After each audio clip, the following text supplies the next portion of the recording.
খাগড়াছড়িতে এই যে পাহাড়ি অধিবাসী যাদেরকে আদিবাসী বলা হয়, তো তারা কেন আসলে খেপছে? বাংলাদেশের যে স্বরাষ্ট্র কি উপদেষ্টা তাই না, জাহাঙ্গীর আলম কি বলছে যে খাগড়াছড়িতে যে যে ঘটনা ঘটছে এটা নাকি ভারত করছে অথবা আওয়ামী লীগের সন্ত্রাসী গোষ্ঠী করছে, এরকম উদরপিণ্ডি উদর গাড়ি দিয়ে বস্তুত এরকম করার চেষ্টা করছে। যদিও অবশ্য এই পার্বত্য অঞ্চলে যে বর্তমান ঘটনা ঘটছে এর জন্য অবশ্যই বর্তমানে যে অন্তর্বর্তীকালীন সরকার আছে তাদের কার্যকলাপ দায়ী না। এটা আসলে কয়েক দশকের বঞ্চনার কারণ। জাস্ট তাদের জন্য একটা অগ্নি স্ফুলিঙ্গের মতো একটা উপাদান দরকার ছিল, যেটা নাকি যে তাদের একটা মেয়েকে রেপ করছে। বাট এখানে এই যে মেয়েটা আছে না, এই যে পাহাড়ি মেয়েটা আছে না, সে কিন্তু অত্যন্ত পরিষ্কার ভাষায় বলে দিল যে ঠিক কী কারণে তারা এখন এই যে আন্দোলন সংগ্রাম করছে এবং আদৌ তাদের পিছনে ভারতের কোনো ষড়যন্ত্র আছে কিনা বা আওয়ামী লীগের ষড়যন্ত্র আছে কিনা। যদি থেকে থাকেও তাহলেও এই অঞ্চলে এই যে পাহাড়ি অধিবাসীদের ভিতরে কিন্তু দীর্ঘদিন ধরে প্রচণ্ড ক্ষোভ বিদ্যমান এবং সেগুলো কিন্তু এই অন্তর্বর্তীকালীন সরকার করছে আসলে সেটা না, আসলে এর আগে যত সরকার আসছে সবাই আসলে এই মানে পরিস্থিতিগুলো তৈরি করছে এবং যার ফলে আসলে এই বিস্ফোরণ বর্তমানে ঘটছে। তার মানে মেয়েটার মুখ থেকে একটু শুনি, দেখেন যে কি বলে। যখন সেনাবাহিনী নিয়ে প্রশ্ন ওঠে আমরা বারবার বলি তারা আমাদের দৈনন্দিন জীবনযাপনে কেন হস্তক্ষেপ করবে। আমরা কয়েক কেজি বাজার বাসায় নিয়ে যাব, আমরা কয়েক কেজি চাল বাজার নিয়ে যাব, আমরা কখন রাস্তাঘাটে চলাফেরা করবো, একটা জায়গায় যেতে হলে 10 বার আমাদের চেকিং করা হয়। এই মেয়েটা যখন খুব দৃঢ়তার সাথে এই যে অভিযোগগুলো করলো, আমি আসলে জানতামই না আসলেই পাহাড়ি অঞ্চলে কি এইগুলো করা হয় নাকি, যে তারা কয়েক কেজি চাউল কিনে বাসায় নিবে অথবা তারা কী কিনবে বা রাস্তায় যেতে গেলে প্রতিনিয়ত এই যে সেনাবাহিনী তাদেরকে থামাবে, চেক করবে, তাদেরকে প্রশ্ন করবে কোথায় যাচ্ছ। তারা কি তাহলে কোনো পরাধীন দেশে বসবাস করে নাকি? আর বাংলাদেশের সেনাবাহিনী কি সেখানে তাহলে উপনিবেশ তৈরি করছে? বিষয়টা অনেকটা এরকম হলো না?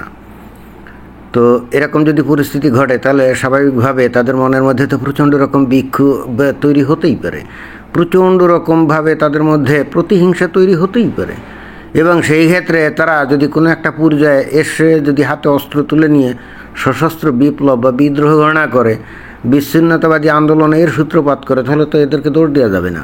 এটা কোন ধরনের কথা যে কয়েক কেজি চাউল কিনবে অথবা রাস্তা দিয়ে যাচ্ছে নর্মালি, তো তাকে খাড়া করিয়ে তারপরে জিজ্ঞেস করা হবে? এটা আমি ঠিক বুঝলাম না। তাহলে কি তারা স্বাধীন দেশের নাগরিক না?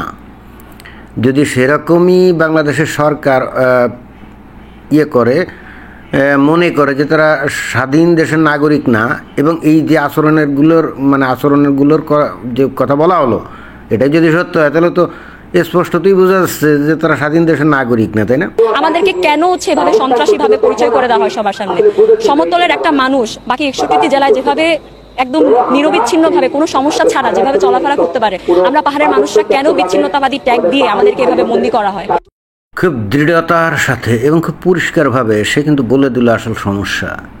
এখন এই সমস্যাগুলো নিয়ে আমরা কিন্তু কখনো আলোচনা করতে শুনি না। বাংলাদেশে দেখবেন যে বর্তমানে যে মিডিয়াগুলোতে এই খাগড়াছড়ির বিষয় নিয়ে অনেক আলাপ, অনেক আলোচনা এবং সবচেয়ে ডেঞ্জারাস হচ্ছে যারা নাকি সেনাবাহিনীর প্রাক্তন কর্মকর্তা আছে না, তারা বিষয়টাকে ভয়ঙ্কর রকম নেতিবাচক দৃষ্টি দিয়ে দেখে এবং তারা বলতে চায় যে সব দোষ হলো এই পাহাড়ি উপজাতীয় মানে পাহাড়ি যে অধিবাসী তাদের এবং এর পিছনে ভারত মদদ দেয়।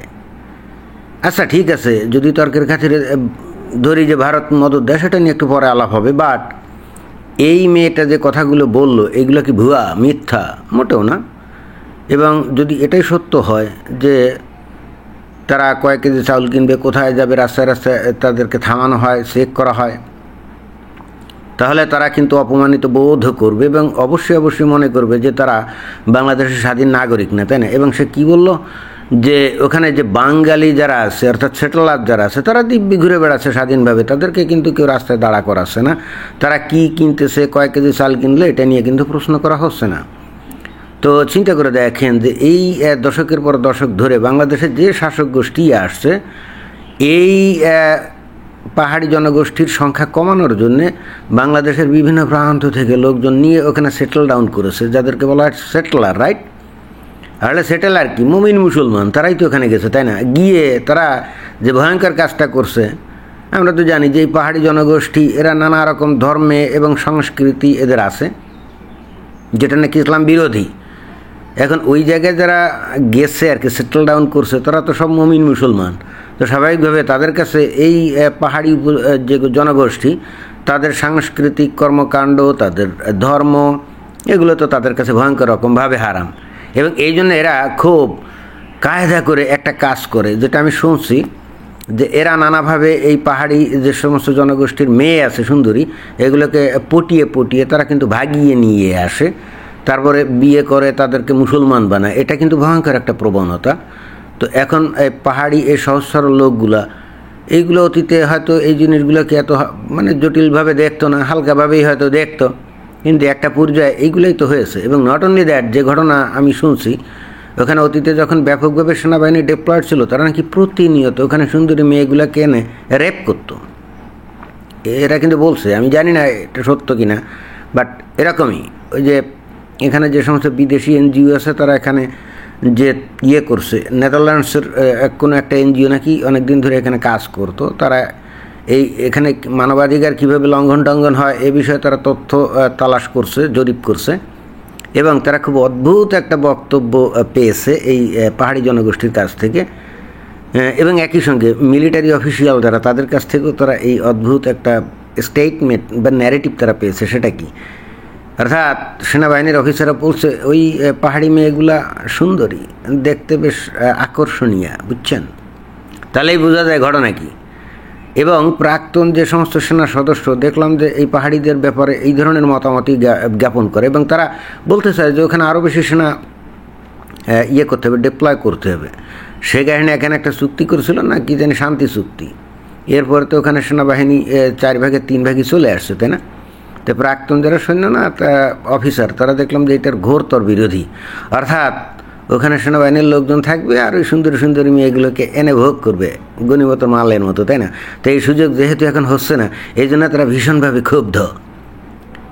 তো যাই হোক, আমার মূল বক্তব্য হচ্ছে যে যদি এরা স্বাধীন দেশের স্বাধীন নাগরিকের মতো চলাচল করতে না পারে, তাহলে এরা তখন কি মনে করবে? এরা তখন মনে করবে যে বাংলাদেশের থেকে আউট হয়ে যাইতে হবে, অথবা স্বায়ত্তশাসন, বিচ্ছিন্নতাবাদী আন্দোলন, এগুলোই তো করবে।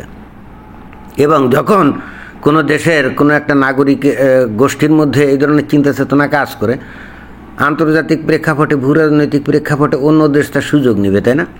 যেমন এখন এই যে আমেরিকা ডক্টর মোহাম্মদ ইউনূসকে ক্ষমতায় বসিয়ে করিডোর বা এখানে একটা মিলিটারি বেজ অথবা বন্দর দখল, কি এগুলো করছে না? করছে তো। অর্থাৎ সুযোগ নিচ্ছে, তাই না? আমেরিকা সুযোগ নিচ্ছে। তো বাংলাদেশ অতীতে যখন এই যে ভারতের ওই যে উত্তর পূর্বীয় যে 7 সিস্টার্স, সেখানে বিচ্ছিন্নতাবাদী আন্দোলনের লোকজনদেরকে পাকিস্তানের পরামর্শে অনেক মানে ট্রেনিং, অস্ত্রপাতি, আশ্রয় প্রশ্রয় দিত। তো এই যখন পরিস্থিতি, এবং বর্তমানে সরকার যখন এই ভারতের বিরুদ্ধে বিষোদ্গার করে, তাহলে আমেরিকা যখন বাংলাদেশের সুযোগগুলো নিতে পারে, তখন ভারতও তো নিবে নাকি? ও আমেরিকা নিলে দোষ না, ভারত নিলে দোষ? হ্যাঁ, দোষ যদি তার মনে করে, তাতেও কি ভারতকে কেয়ার করবে না? কি না, করবে না। বাংলাদেশের মানুষের ভয়ঙ্কর মাইন্ড সেট আপটা কী জানেন?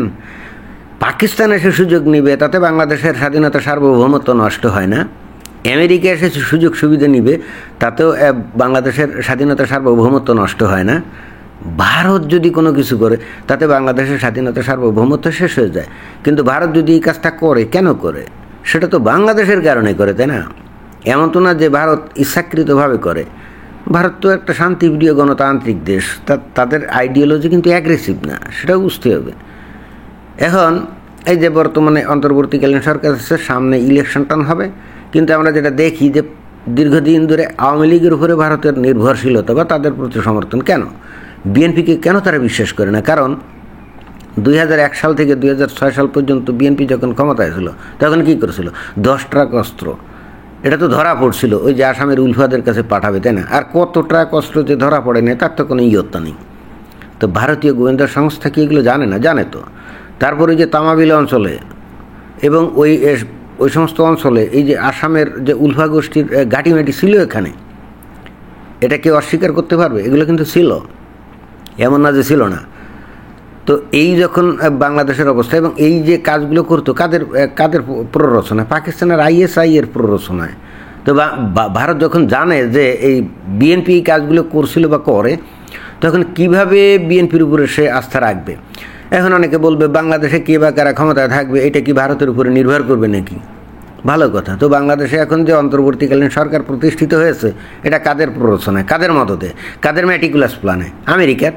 তা আমেরিকা যখন প্ল্যান প্রোগ্রাম করে তাদের মানে দালাল কোনো ব্যক্তিকে যদি বাংলাদেশে ক্ষমতায় বসে, এতে কি বাংলাদেশের স্বাধীনতা সার্বভৌমত্ব নষ্ট হয় না? আচ্ছা বলেন তো, বাংলাদেশে আমেরিকার কি মানে স্বার্থ? এখানে তারা ঘাঁটি করতে চায়। এই যে এখন আমেরিকার সৈন্য নাকি বাংলাদেশে ঢোকে ইমিগ্রেশন ছাড়া, তো এতে কি বাংলাদেশের স্বাধীনতা সার্বভৌমত্ব নষ্ট হয় নাই? তো বাংলাদেশ তো আমেরিকার কোনো সর্বনাশ করতে যাচ্ছে না, সেখানে তো বিচ্ছিন্নতাবাদী আন্দোলনের কোনো সাহায্য সহযোগিতা করার কোনো সুযোগ নেই, আছে। কিন্তু বাংলাদেশের তো ইতিহাস আছে, ভারতের এগেনস্টে তারা সেটা করছে। তাহলে ভারত যদি ভুক্তভোগী হয়, তাহলে বাংলাদেশকে নিয়ে তারা তো নানা ষড়যন্ত্র করতেই পারে। মানে এই কথাগুলো আমি এই কারণে বললাম, বর্তমানে দেখি অধিকাংশ ব্যক্তি টেলিভিশনে এসে লেকচার ছাড়ে যে এইটা ভারতের ষড়যন্ত্র, ভারতের হস্তক্ষেপ, অমুক সমুক তমুক। আমি যদি তর্কের খাতিরে ধরেও নেই যে এটা ভারতের ষড়যন্ত্র, এটা করছে শুধুমাত্র পাহাড়িরা নিজেরা সংঘবদ্ধ হয়ে যে এই কাজ করতে পারে, বা তাদের হাতে অস্ত্রপাতি যে দেখা যাচ্ছে এগুলো কোথা থেকে পাচ্ছে, ভারত দিচ্ছে। আমার প্রশ্ন হলো, আপনারা নিজেরা যদি এই অতীতে এই কাজগুলো করেন ভারতের সর্বনাশ করার জন্য, এবং বর্তমান সরকার ভারতের বিরুদ্ধে প্রতিনিয়ত ভয়ঙ্কর রকমভাবে হুঁশিয়ারি দেয়, এবং এই যে 2 দিন আগে এই জামাতের ইসলামের একজন নেতা তাহের, তাই না, আবদুল্লাহ তাহের, যেভাবে ভারতের বিরুদ্ধে বিষোদ্গার করে গাজওয়াতুল হিন্দ করবে বলে হুঙ্কার ছাড়লো, 50 লক্ষ জিহাদি ভারতের এগেনস্টে যুদ্ধ করবে, এই সমস্ত কথাবার্তা যখন বলে, তখন ভারত কি চুপ করে থাকবে, আঙ্গুল চুড়বে? তো তখন এই যে পার্বত্য চট্টগ্রাম বলেন বা রাঙ্গামাটি বলেন বা ওই পার্বত্য অঞ্চল বলেন, ওইখানে পাহাড়িদের সাথে বাংলাদেশের সরকার যে আচরণ করে, তো এর ফলে তো পাহাড়িদের মধ্যে প্রচণ্ড রকম বিক্ষোভ দানা বাঁধবে, তাই না? তো তখন ভারত তো এদের ব্যবহার করতেই পারে। আপনি তাদের ইটটা মারার চেষ্টা করবেন অথচ পাটকিলটি খাবেন না, এটা তো হয় না। স্বাধীনতার সার্বভৌমত্ব নিয়ে বহুত কথা বলে, প্রতিনিয়ত কথা বলে, কিন্তু এরা আসলে জানে যে স্বাধীনতার সার্বভৌমত্ব কী জিনিস? বললাম তো, পাকিস্তানের সৈন্য বাংলাদেশে ঢুকবে অকাতরে, এতে বাংলাদেশের স্বাধীনতা সার্বভৌমত্ব নষ্ট হয় না। আমেরিকান সৈন্য ঢুকে যাচ্ছে, তাতেও নষ্ট হয় না। আমেরিকানদেরকে ঘাঁটি দিবে, তাতেও স্বাধীনতা সার্বভৌমত্ব নষ্ট হয় না। চিন্তা করে দেখেন, বাংলাদেশ কর্তৃক পাকিস্তান বলেন অথবা আমেরিকা বলেন, তারা তো ক্ষতিগ্রস্ত হয় না। সেখানে যতই বিচ্ছিন্নতাবাদী আন্দোলন যদি থাকে, যেমন পাকিস্তানে, সেখানে ওই যে বালুচিস্তানের বিচ্ছিন্নতাবাদী গোষ্ঠী আছে না, তো বাংলাদেশ কি তাদেরকে সাহায্য সহযোগিতা করার সুযোগ পায় না? কিনা পায় না, কিছুই পায় না। অর্থাৎ বাংলাদেশ কর্তৃক তারা কিন্তু ক্ষতিগ্রস্ত না, কিন্তু বাংলাদেশ কর্তৃক তো ভারত ক্ষতিগ্রস্ত হয় মাঝে মাঝে, তাই না? এবং এই আমেরিকা অথবা এই যে পাকিস্তানের প্ররোচনায় তো বাংলাদেশ এই সমস্ত বাইরের শক্তির প্ররোচনায় ভারতের সর্বনাশ করা ধান্দা করবে এবং সরাসরি হুঙ্কারও দিবে। আর ভারতের মতো একটা বিশাল দেশ, বিশাল তার অর্থনীতি, বিশাল তার সামরিক শক্তি, সে বসে বসে আঙ্গুল চুড়বে এবং ওই ডক্টর মোহাম্মদ ইউনূসের কাছে এসে হাত জোড় করে বলবে যে বস দয়া করে আমাদের মাফ করেন, আমাদের ঝামেলা করেন না, এগুলো করবে, এগুলো চিন্তা করে এরা। আমার কাছে মনে হয় যে এই ধরনেরই কল্পনা করে। অর্থাৎ এত কথা আমি এই কারণে বলছি, যদি ভারত এই মানে পাহাড়ি গোষ্ঠীর কে যদি, আমি জানি না আসলেই করছে কি করে নাই, আসলে তো এখানে বাংলাদেশ সরকার সেনাবাহিনী যে আচরণ পাহাড়িদের সাথে করে, এখানে তো বাইরের প্ররোচনার তো কোনো দরকার নেই। ওরা তো এমনিতেই বিক্ষুব্ধ হয়ে তারা কিন্তু আন্দোলন করতেই পারে, তাই না? তারপরেও যদি তর্কের খাতিরে ধরি যে ভারত হয়তো তাদের অস্ত্রপাতি বা নানা কায়দা দিয়ে সাহায্য করছে, কিন্তু এটা করছে কাদের জন্য? বাংলাদেশের জন্য। বাংলাদেশ আগে পাড়া দিয়ে গ্যাঞ্জাম বাঁধিয়েছে এবং তারপরে এখন ভারত সে সুযোগ নিচ্ছে, তাই না? এটাই তো, আপনি মারবেন পাটকেল খাবেন, এটাই তো, এটাই ছিল বক্তব্য। ধন্যবাদ।